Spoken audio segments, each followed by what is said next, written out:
Hello, welcome to my basement. This is part 2 of our Qube refit restore video, and today we're going to use the recovery CD to reinstall the Qube.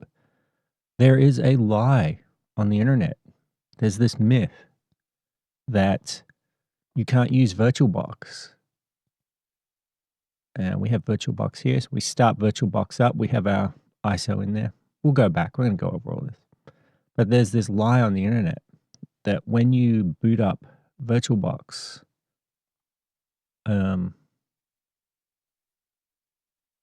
we accept our end user license agreement and you boot in and it says a compatible network interface card was not detected, and everyone gives up here.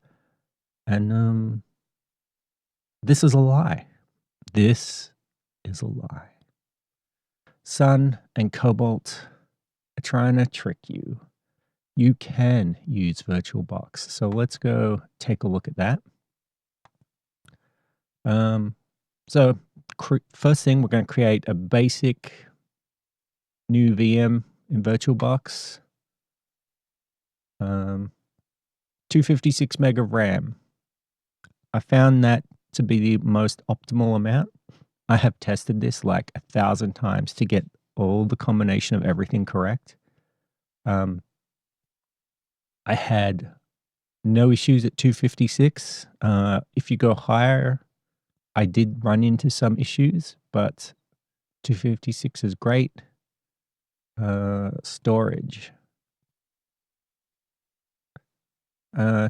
ID controller, P2X3 type. It defaults to X4. We're using X3. And then you just pick your image. Rack 2, Qube 2, Qube 3, 550, XCR, whatever. Pick your image. Under network, here's the secret. This is the thing that makes it all work. Choose PCNet PCI 2. You can choose 2 or 3. I stuck with 2.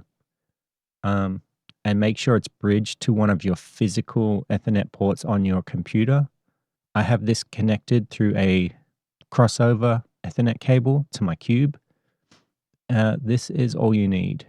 Bridged, promiscuous allow all, and the PCNet 2. All right, so this is the magic trick. Boot it up.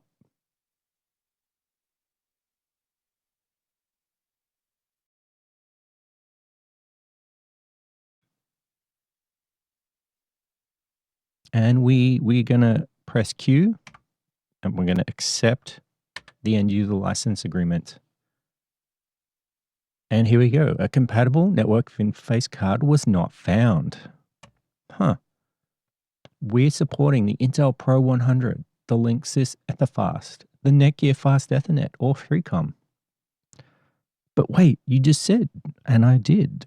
So we're gonna so the way this works is it's a simple script that runs in a loop, and it runs less. It's basically saying less readme. You know what's great about less? You can break out of it, but we can't break out of the loop it's in. But we can type bang, and then we're going to go ls lib modules net. Look at that. These are all loadable drivers that we can use. They're just not loaded by default. So there's a lot here. And the one we care about the most is this PCNet 32 right here. So yeah, it supports way more network cards than Sun and Cobalt want you to believe. They're just not loaded by default, and you have to trick it to load it. But hey, we just showed we can run arbitrary commands. So insmod lib modules net PCNet 32. Tab does work for completion. Boom, found PCNet PCI at. It's loaded a driver. Now we're going to force it onto the network. If config f0 10.0.0.250 netmask 255.0.0.0 up. The recovery CD hands out IP addresses in the range of 10.0.0.150 to 160. So we want it on the same subnet and not within the range that it's going to hand out. I think 10.0.0.1 works. I don't know. I always use 250 or 254 for this. This works. Boom. Let's type ifconfig, and you'll see our F0 interface is up. So we're going to hit Q right now, because remember, we're in a loop. So if we hit Q, boom, welcome to the Cobalt OS restore disk. That's it. That is all you do to get this working in VirtualBox. So come down here, installation instructions, follow them. Do what you need to do. For our Qube 2, hold the left and right and turn it on, and you get net booting. Nothing will display on the VirtualBox screen. This is it. It just puts the instructions up on the screen underneath. Everything's just running. It's all there. And you don't need to worry about anything else. So net boot your Qube or your rack, and that's all you need to do. That's the trick. Insmod. So once you have done your Qube restore, and we're going to let this restore, and then we're going to come back. It will take a while. I've done this a few times now, and it's taken a couple of hours each time. So we'll be back, and then we're going to boot up into the Qube. Okay, so we've booted back into the Qube. So now you have to go through some basic setup. Your basic network questions. Not a lot you can really change here. I've got mine on DHCP through another system, not the DHCP through here. You got to create your admin account, and this password also goes to root, but you cannot log in as root. I don't need email on my network, so not doing it.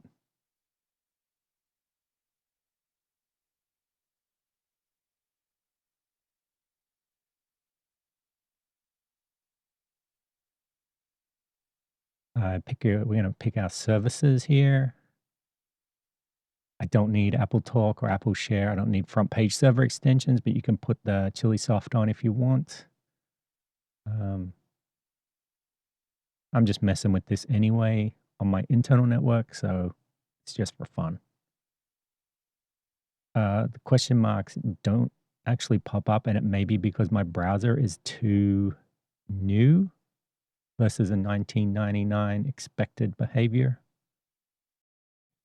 There's no option for daylight savings, but we are going to try and throw in NTP server. I'm presuming we're Y2K compliant, but I know the BIOS is not on the Qube 2, which is wild.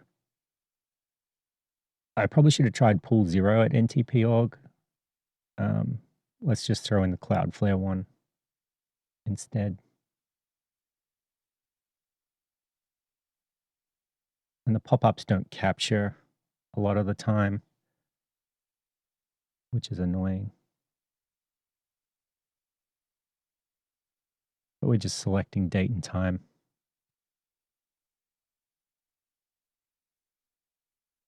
Don't put this on the internet. It's so buggy. You don't want this on the internet at all. So it's not showing the default user pop-ups when I select them sometimes. But here you can see you can just basically give someone a quota. And we're not going to register. I don't think it would even go through. Who knows where it would go, but uh, we're proxied to not even leave the home network with this device anyway.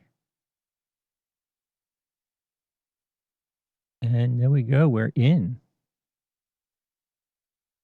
I'm quite surprised that all the pages seem to more or less work with a modern browser with 30-year-old JavaScript.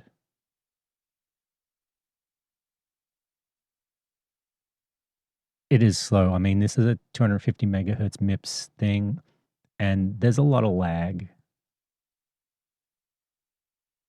trying to switch between options. Sometimes it doesn't load very fast.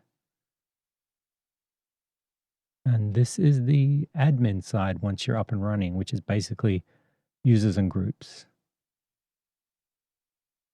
It is running Majordomo underneath for mailing lists and Apache 1.3, I believe. This is where I started to get frustrated with how long it would take to load some pages. And I just started clicking around, not waiting. Whatever it is about the Ethernet page just takes longer than other pages. Again, just getting impatient with clicking on things and having the page load. Can't imagine anyone like back in the day running a business and waiting. Like, I need to add a user and then just waiting for the page to load while the machine is doing a whole bunch of other stuff for other users that are logged in.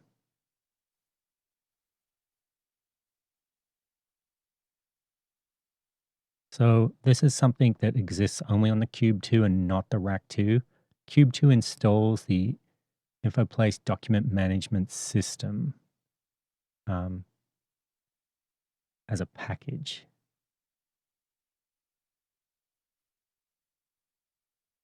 And they still exist, which is really wild.